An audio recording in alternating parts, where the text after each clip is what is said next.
जय हिंद दोस्तों। Let's study 41 में आप लोगों का स्वागत है। मैं हूं घनश्याम यादव और दोस्तों मेरे द्वारा आप लोगों को ऑल कंपटीशन से संबंधित प्रश्नों को हल कराया जा रहा है, जिसमें सबसे पहले मेरे द्वारा आप लोगों को भारत का प्राचीन इतिहास पढ़ाया जा चुका है। और दोस्तों भारत का प्राचीन इतिहास पढ़ाने के बाद फिर मेरे द्वारा पुनः भारत का जो प्राचीन इतिहास हमने पढ़ाया उसका रिविजन भी कराया जा चुका है। तो भारत का प्राचीन इतिहास सबसे बड़ा आप लोगों को पढ़ाया जा चुका है और फिर उसका रिविजन भी कराया जा चुका है। कल जो हम लोग का चैप्टर था वो भारत का प्राचीन इतिहास के रिविजन का सबसे लास्ट चैप्टर था। आज हम लोग पढ़ेंगे दोस्तों जो भारत का प्राचीन इतिहास है उसका most most most important question. ध्यान देंगे, इसमें ऐसे क्वेश्चन हैं जो 100 क्वेश्चन होंगे एक चैप्टर में। बहुत ही महत्वपूर्ण क्वेश्चन होंगे, किसी भी हाल में आप लोग इस क्वेश्चन को भूलेंगे नहीं। और बहुत सारे क्वेश्चन होंगे जो कि बहुत सारे एग्जाम में पूछे गए हैं, वो भी मैंने मेंशन किया है। तो दोस्तों ध्यान देंगे, किसी भी हाल में इन क्वेश्चन को, इन उत्तर को आप लोग नहीं भूलेंगे। तो आज का सबसे पहले प्रश्न बन रहा है, इतिहास का जनक किसे कहा जाता है? तो दोस्तों इतिहास का जनक हेरोडोटस को कहा जाता है। ध्यान देंगे, इतिहास का जनक किसको कहा जाता है? इतिहास का जनक हेरोडोटस को कहा जाता है। अगला प्रश्न, भारतीय पुरातत्व का पिता किसे कहा जाता है? लिखेंगे अलेक्जेंडर कनिंघम को। भारतीय पुरातत्व का पिता अलेक्जेंडर कनिंघम को कहा जाता है। नेक्स्ट क्वेश्चन, गौतम बुद्ध के द्वारा महापरिनिर्वाण कहाँ किया गया था? लिखेंगे कुशीनगर में। दोस्तों देखेंगे, ये प्रश्न उत्तर ये सारे पूछे गए हैं, एसएससी में पूछे गए हैं, आरआरबी में पूछे गए हैं, बीपीएससी में पूछे गए हैं और टाइम में आप देख लेंगे। हम सारी बातें नहीं बताएंगे क्योंकि आधे घंटे मुझे चैप्टर खत्म करना। 100 क्वेश्चन आप लोग देख लेंगे इसको। नेक्स्ट क्वेश्चन, जुलाई महीने का नाम किस राजा के नाम पर रखा गया था? लिखेंगे जूलियस सीजर के नाम पर रखा गया था। नेक्स्ट क्वेश्चन, हड़प्पा सभ्यता को कौन सी सभ्यता कहा जाता है? उसे कांस्य युगीन सभ्यता कहा जाता है। एसएससी एमटीएस 2001 में क्वेश्चन पूछा गया था, ध्यान देंगे। अगस्त महीने के नाम किस राजा के नाम पर रखा गया था? लिखेंगे अगस्त महीने का नाम आगस्टक राजा हुआ करते थे, उनके नाम पर रखा गया था। नेक्स्ट क्वेश्चन, सत्य में जयते शब्द किस उपनिषद से लिया गया था? तो लिखेंगे मंडूक उपनिषद से लिया गया था। देखेंगे दोस्तों ये भी क्वेश्चन एग्जाम में पूछा जा चुका है। नेक्स्ट क्वेश्चन, सत्य में जयते शब्द किस वेद से लिया गया है? तो दोस्तों इसका उत्तर होगा अथर्ववेद से लिया गया है। नेक्स्ट क्वेश्चन, हड़प्पा सभ्यता के लोग सबसे अधिक किस चीज का उत्पाद करते थे? तो दोस्तों इसका उत्तर होगा कपास का। और देखेंगे ये क्वेश्चन ये पूछा गया है इस सब एग्जाम में। नेक्स्ट क्वेश्चन, मानव द्वारा पाले जाने वाला पहला जानवर कौन था? लिखेंगे कुत्ता था। मानव द्वारा पाला जाने वाला सबसे पहला जानवर कुत्ता था। फिर नेक्स्ट क्वेश्चन हुआ, किस काल को मैक्रोलिथिक पीरियड कहते हैं? दोस्तों मध्य पाषाण को माइक्रोलिथिक पीरियड कहते हैं। नेक्स्ट क्वेश्चन, मानव के द्वारा सर्वाधिक जीवन किस काल में बिताया गया? तो दोस्तों पुरा पाषाण काल में मानव के द्वारा सर्वाधिक जीवन बिताया गया था। नेक्स्ट क्वेश्चन है, मानव द्वारा खोजी गई सबसे पहली धातु क्या थी? लिखेंगे तांबा। मानव द्वारा खोजी गई सबसे पहली धातु क्या थी? लिखेंगे तांबा।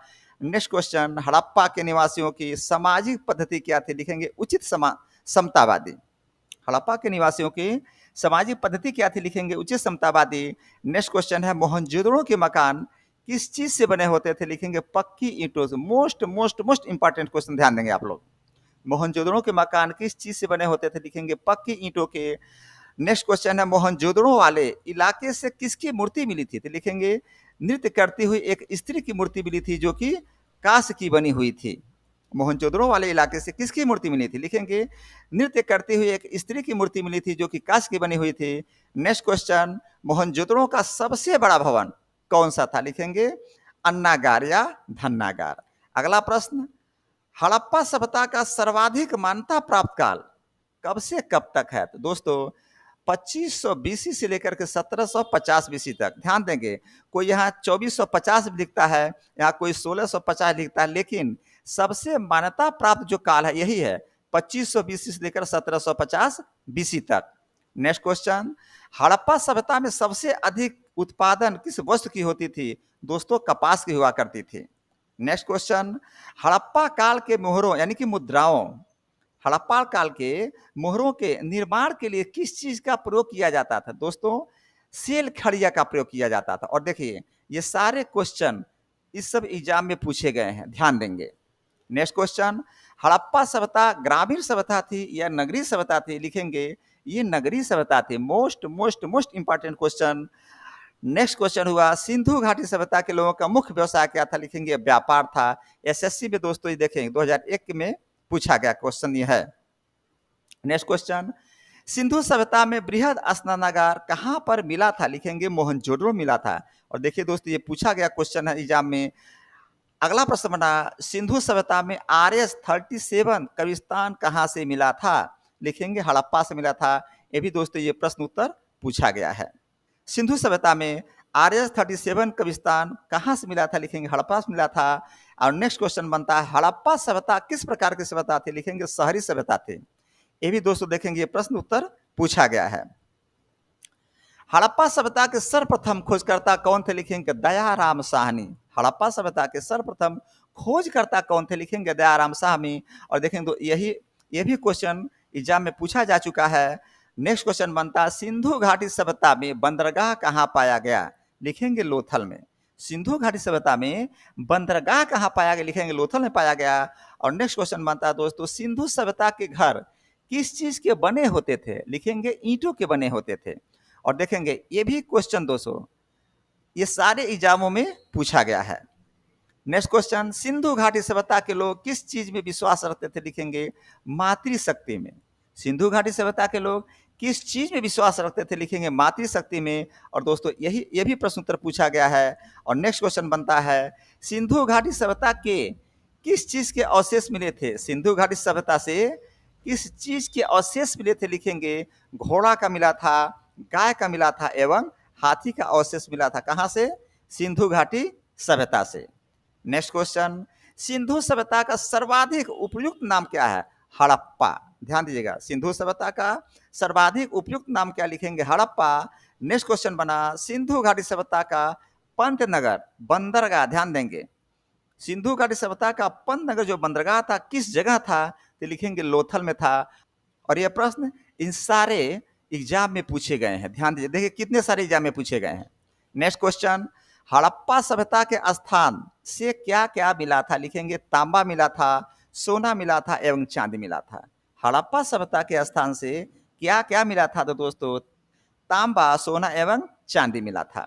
नेक्स्ट क्वेश्चन, सबसे पहले कृषि के प्रमाण कहां से मिले थे? लिखेंगे मेहरगढ़ से मिले थे। सबसे पहले कृषि हुआ था इसका प्रमाण कहां से मिला? लिखेंगे मेहरगढ़ से मिला था। नेक्स्ट क्वेश्चन, सबसे पहले चावल के साज कहां से मिले थे? लिखेंगे कोल्डिहवा से मिला था। यानी सबसे पहले चावल कहां से प्राप्त हुआ था, उसका प्रमाण कहां से मिला था? लिखेंगे कोल्डिहवा से मिला था। अगला प्रश्न बन गया, आग का आविष्कार किस काल में हुआ था? लिखेंगे पुरा पाषाण काल में। आग का आविष्कार किस काल में हुआ था? लिखेंगे दोस्तों पुरा पाषाण काल में हुआ था। और नेक्स्ट क्वेश्चन बनता है, हड़प्पा के मिट्टी के बर्तन पर किस रंग का प्रयोग हुआ था? जो हड़प्पा का जो मिट्टी का बर्तन था उसमें किस रंग का प्रयोग किया गया था? लिखेंगे लाल रंग का प्रयोग किया गया था। और ये भी दोस्तों प्रश्न पूछा गया प्रश्न है, देखेंगे यहाँ पर। नेक्स्ट क्वेश्चन, पहिए का आविष्कार किस काल में हो गया था? लिखेंगे नवपाषाण काल में। पहिए का आविष्कार किस काल में हो गया था? लिखेंगे नवपाषाण काल में। और नेक्स्ट क्वेश्चन बनता, कहां पर मानव के द्वारा गड्ढा खोदकर रहने का प्रमाण पत्र मिला? कहने का मतलब है ऐसा जगह जहां पर मानव द्वारा गड्ढा खोद कर रहना स्टार्ट किए, कहां पर मिला था? लिखेंगे बुर्ज होम। और दोस्तों ये कश्मीर में पड़ता है, ये भी ध्यान देंगे आप लोग। कौन सी गुफाएं शैल चित्र के लिए प्रसिद्ध है? ध्यान देंगे, कौन सी गुफाएं शैल चित्र के लिए प्रसिद्ध है? लिखेंगे भीमबेटका की गुफाएं। यानी कि भीमबेटका की जो दोस्तों गुफाएं थी वो शैल चित्र के लिए प्रसिद्ध थी। और फिर नेक्स्ट क्वेश्चन बनता है, किस स्थान के खुदाई से लौह धातु के प्रचलन के प्राचीनतम प्रमाण मिलते हैं? किस स्थान के खुदाई से लौह धातु के प्रचलन के प्राचीनतम प्रमाण मिलते हैं? लिखेंगे अतिरंजी खेड़े की खुदाई से। अतिरंजी खेड़े में जो खुदाई हुआ था वहां से लौह धातु के प्रचलन के प्राचीनतम प्रमाण मिले थे। और देखेंगे दोस्तों यूपी पीसीएस में पूछा गया 1998 में प्रश्न पूछा गया था। नेक्स्ट क्वेश्चन, योग दर्शन के प्रतिपादक कौन है? लिखेंगे पतंजलि। सब लोग जानते हैं इस प्रश्न का उत्तर। योग दर्शन के प्रतिपादक कौन है? लिखेंगे पतंजलि। ये भी देखिए यूपी पीसीएस 2002, 2007, 2008 में पूछा गया प्रश्न है। और फिर नेक्स्ट क्वेश्चन बनता है, वेद शब्द का क्या अर्थ है? लिखेंगे ज्ञान। वेद शब्द का अर्थ क्या है? लिखेंगे ज्ञान। फिर नेक्स्ट क्वेश्चन बनता है आर्य शब्द किस बात को इंगित करता है? लिखेंगे दोस्तों श्रेष्ठ वंश को। आप लोगों को पढ़ाया है आर्य का मतलब होता है श्रेष्ठ, और यहाँ प्रश्न पूछा जा रहा है आर्य शब्द किस बात को इंगित करता है? लिखेंगे श्रेष्ठ वंश को। और ये भी प्रश्न पूछा गया है यूपीएससी 1999 में। नेक्स्ट क्वेश्चन आर्य भारत में कहां से आए थे? लिखेंगे मध्य एशिया से। ऐसे दोस्तों कई विद्वानों का, कई इतिहासकारों का कई मत है, यानी मतभेद है लोगों का, लेकिन जो सबसे अधिक अधिक मान्य जो बात है वो मध्य एशिया है। यानी कि आर्य भारत में कहां से आए थे? सबसे अधिक मान्यता मध्य एशिया को ही मिला था। तो प्रश्न आएगा आर्य भारत में कहां से आए थे? लिखेंगे मध्य एशिया से आए थे। नेक्स्ट क्वेश्चन बनता है वेदों की संख्या कितनी है? लिखेंगे 4। वेदों की संख्या कितनी है? लिखेंगे 4। नेक्स्ट क्वेश्चन बना किस वेद में जादुई माया और वशीकरण का वर्णन मिलता है? सीधी सी बात है अथर्ववेद में। किस वेद में जादुई माया वशीकरण मतलब कह सकते हैं अंधविश्वास दोस्तों, कहाँ मिलता है वर्णन, कहाँ मिलता है? लिखेंगे अथर्ववेद में। और ये भी क्वेश्चन पूछा हुआ है पिछले एग्जामों में, आप लोग देख लीजिए इसको।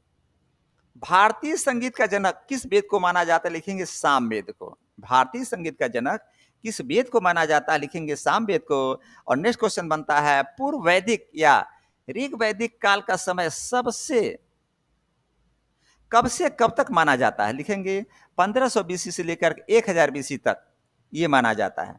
पूर्व वैदिक या ऋग वैदिक काल का समय कब से कब तक माना जाता है? लिखेंगे दोस्तों 1500 बीसी से लेकर 1000 बीसी तक। और ये भी प्रश्न देखिए आरआरबी 2005 में पूछा गया है।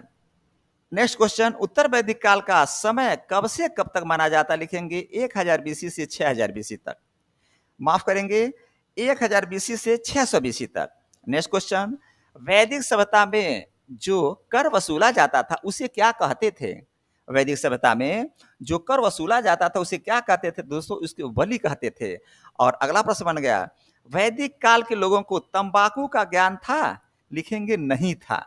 अब ये भी प्रश्न देखिए पूछा गया है एसएसटी में 2001 में। नेक्स्ट क्वेश्चन वैदिक काल की सभ्यता कर्म आधारित थी या जन्म आधारित? सबको पता है कर्म आधारित। नेक्स्ट क्वेश्चन वैदिक काल में योग को क्या कहा जाता था? उसको जो कहा जाता था। नेक्स्ट क्वेश्चन सबसे प्राचीन पुराण कौन सा पुराण है? सब लोग जानते हैं दोस्तों मत्स्य पुराण है। सबसे प्राचीनतम पुराण कौन सा पुराण है? लिखेंगे मत्स्य पुराण। नेक्स्ट क्वेश्चन बना ऋग्वेद में कितने सूक्त हैं? तो दोस्तों 1028 सूक्त हैं। ये भी प्रश्न एग्जाम में पूछा गया था 2012 में। नेक्स्ट क्वेश्चन गायत्री मंत्र की रचना किसके द्वारा किया गया था? लिखेंगे विश्वामित्र के द्वारा। दोस्तों ये भी प्रश्न यूपीपीएससी में पूछा गया था 2008 में। प्रश्न बना गायत्री मंत्र की रचना किसके द्वारा किया गया था? लिखेंगे विश्वामित्र के द्वारा। और नेक्स्ट क्वेश्चन बना आर्यों का प्रिय पशु क्या है? लिखेंगे घोड़ा। आर्यों का प्रिय पशु क्या है? लिखेंगे घोड़ा। नेक्स्ट क्वेश्चन बना ऋग्वेद में सबसे अधिक उल्लेख किस नदी का किया गया? ध्यान देंगे उल्लेख की बात की जा रही है। ऋग्वेद में सबसे अधिक उल्लेख किस नदी का किया गया? लिखेंगे सिंधु नदी का उल्लेख किया गया है। नेक्स्ट क्वेश्चन है आर्यों की कौन सी भाषा थी? तो दोस्तों संस्कृत भाषा थी। आर्य किस भाषा में लिखते थे पढ़ते थे? क्या हुआ? संस्कृत भाषा में। नेक्स्ट क्वेश्चन आर्यों की सभ्यता ग्रामीण थी या शहरी? लिखेंगे ग्रामीण। और यहीं पर दोस्तों जो सिंधु की सभ्यता थी वो शहरी हुआ करती थी। आर्यों की सभ्यता ग्रामीण थी और सिंधु सभ्यता शहरी हुआ करती थी। नेक्स्ट क्वेश्चन उपनिषदों की संख्या कितनी है? तो दोस्तों 108 है। नेक्स्ट क्वेश्चन बनता है ऋग वैदिक काल में आर्यों का मुख्य व्यवसाय क्या था? लिखेंगे पशुपालन। ऋग वैदिक काल में आर्यों का मुख्य व्यवसाय क्या था? लिखेंगे पशुपालन। और देखेंगे दोस्तों ये भी प्रश्न पूछा गया है आरआरबी 2005 में। नेक्स्ट क्वेश्चन ऋग्वेद में इंद्र देवता के लिए किस शब्द का प्रयोग किया गया? ध्यान देंगे ऋग्वेद में इंद्र देवता के लिए किस शब्द का प्रयोग किया गया? लिखेंगे पुरंदर शब्द का प्रयोग किया गया है। और ये भी प्रश्न पूछा गया 2021 में एनटीपीसी में दोस्तों। नेक्स्ट क्वेश्चन बनता है ऋग वैदिक काल के सबसे प्रधान देवता कौन थे? सबको पता है दोस्तों इंद्र हुआ करते थे।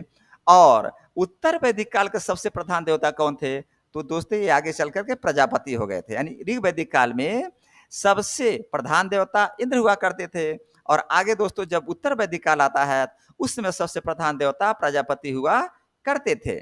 नेक्स्ट क्वेश्चन है संस्कारों की कुल कितनी संख्या? लिखेंगे 16। सबको पता है हिंदू धर्म में 16 संस्कार हुआ करते, वही पूछा जा रहा है।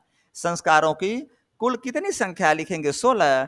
फिर नेक्स्ट क्वेश्चन बना, गायत्री मंत्र का उल्लेख किस वेद में मिलता है? ध्यान दीजिएगा, वेद की बात की जा रही है। गायत्री मंत्र का उल्लेख किस वेद में मिलता है? लिखेंगे ऋग्वेद में मिलता है। और ये भी दोस्तों बीपीएससी के 1994 2008 में पूछा गया प्रश्न है ये।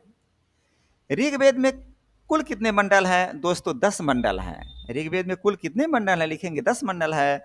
नेक्स्ट क्वेश्चन बनता है, वैदिक काल में व्यास नदी को किस नाम से जाना जाता था? ध्यान दीजिएगा, जो वैदिक काल था उस समय व्यास नदी को किस नाम से जाना जाता था? लिखेंगे विपाशा के नाम से जाना जाता था। और नेक्स्ट क्वेश्चन बना, ऋग्वेद में सबसे महत्वपूर्ण एवं पवित्र नदी किसे मानी जाती है? ध्यान दीजिएगा, ऋग्वेद की बात की जा रही है, अथर्ववेद, सामवेद, यजुर्वेद की बात नहीं की जा रही है। ऋग्वेद में सबसे महत्वपूर्ण एवं पवित्र नदी किसे मानी जाती थी? लिखेंगे सरस्वती को। यहाँ गंगा की बात नहीं हो रही है, गंगा अभी हम लोग का सबसे पवित्र शुद्ध नदी है, लेकिन उस समय ऋग्वेद में सबसे महत्वपूर्ण एवं पवित्र नदी सरस्वती हुआ करती थी। नेक्स्ट क्वेश्चन बना, गोत्र व्यवस्था का प्रचलन किस काल से प्रारंभ हुआ था? लिखेंगे उत्तर वैदिक काल को। सबको पता है दोस्तों, ये भी प्रश्न पूछा गया हुआ, देखिए एसएससी 2020 में। नेक्स्ट क्वेश्चन, ऋग्वेद में गायों के लिए किस शब्द का प्रयोग किया गया है? बहुत इंपॉर्टेंट क्वेश्चन है, देखिएगा, अध्यन्य का प्रयोग किया गया है। और अध्यन्य मतलब होता है जिसका वध नहीं किया जा सकता। अगर कोई वध किया गया तो उसका मृत्यु दंड तक उसको सजा मिलती थी। तो ऋग्वेद में गायों के लिए किस शब्द का प्रयोग किया गया? लिखेंगे अध्यन्य का प्रयोग किया गया। और नेक्स्ट क्वेश्चन बना, आर्य सभ्यता की प्राचीनतम बस्तियां कहाँ पाई गई? तो दोस्तों सप्त सिंधु की जगह पाई गई थी। आर्य सभ्यता की प्राचीनतम बस्तियां कहाँ पाई गई थी? लिखेंगे सप्त सिंधु क्षेत्र में पाई गई थी। फिर नेक्स्ट क्वेश्चन बनता है, भारत की सबसे प्राचीनतम सभ्यता कौन सी थी? तो दोस्तों सिंधु घाटी सभ्यता थी। भारत की सबसे प्राचीनतम सभ्यता कौन थी? लिखेंगे सिंधु घाटी सभ्यता थी। फिर नेक्स्ट क्वेश्चन बनता है, किस वेद में धार्मिक अनुष्ठान से संबंधित बात की गई है? तो दोस्तों यजुर्वेद में। किस वेद में धार्मिक अनुष्ठान से संबंधित बातों को किया गया? लिखेंगे यजुर्वेद में किया गया है। और नेक्स्ट क्वेश्चन बनता, भारतीय संगीत का आदि ग्रंथ किसे कहा गया? तो दोस्तों सामवेद। सामवेद को ही भारतीय संगीत का जनक कहा जाता है। और यहाँ प्रश्न इस तरह से पूछा जा रहा है कि भारतीय संगीत का आदि ग्रंथ किसे कहा जाता है? लिखेंगे सामवेद को। और दोस्तों ये भी प्रश्न पूछा गया एग्जाम में, देखेंगे यहाँ पर लिखा हुआ है। नेक्स्ट क्वेश्चन, पुराण की संख्या कितनी है? लिखेंगे 18। ये भी प्रश्न पूछा गया, देखेंगे इस एग्जाम में पूछा गया प्रश्न है, पुराणों की संख्या कितनी? लिखेंगे 18। और जैन धर्म के पहले तीर्थंकर कौन थे? ऋषभदेव। मोस्ट इंपॉर्टेंट क्वेश्चन, ध्यान दीजिएगा, जैन धर्म के पहले तीर्थंकर कौन थे? लिखेंगे ऋषभदेव। अगला प्रश्न बन गया, जैन परंपरा के अनुसार जैन धर्म में कितने तीर्थंकर हुए थे? सबको पता है दोस्तों 24 हुए थे। जैन परंपरा के अनुसार जैन धर्म में कुल कितने तीर्थंकर हुए थे? लिखेंगे 24 हुए थे। और नेक्स्ट क्वेश्चन बनता है, जैन परंपरा के अनुसार महावीर स्वामी किस नंबर के तीर्थंकर थे? ये भी आप लोगों को पता होगा, 24वें नंबर के। और ये प्रश्न दोस्तों पूछा गया 2024 में आरआरबी में। नेक्स्ट क्वेश्चन बनता है, जैन धर्म में पूर्ण ज्ञान के लिए किस शब्द का प्रयोग किया जाता है? जैन धर्म में जब पूर्ण ज्ञान की प्राप्ति हो जाती है तो किस शब्द का प्रयोग किया जाता है? लिखेंगे कैवल्य का। और दोस्तों ये भी प्रश्न एसएससी में पूछा गया था। नेक्स्ट क्वेश्चन बनता है, महावीर स्वामी का प्रथम शिष्य कौन था? दोस्तों जमाली था। और जमाली कौन था? महावीर स्वामी का दामाद ही था। तो प्रश्न पूछा जाएगा, महावीर स्वामी का प्रथम शिष्य कौन था? लिखेंगे जमाली। और दोस्तों ये भी प्रश्न एग्जाम में आ चुका है, देखेंगे यहाँ पर। नेक्स्ट क्वेश्चन, प्रथम बौद्ध संगीति किस जगह आयोजित की गई थी? लिखेंगे पाटलिपुत्र में। पाटलिपुत्र देखेंगे दोस्तों, जो अभी पटना है, पटना का पुराना नाम पाटलिपुत्र हुआ करता था। प्रश्न पूछेगा, प्रथम बौद्ध संगीति किस जगह आयोजित की गई थी? लिखेंगे पाटलिपुत्र में। और दोस्तों ये भी प्रश्न देखेंगे पूछा गया है एग्जाम में, यहाँ पर चेक कर लेंगे आप लोग किस एग्जाम में पूछा गया, आप लोग देखते रहेंगे।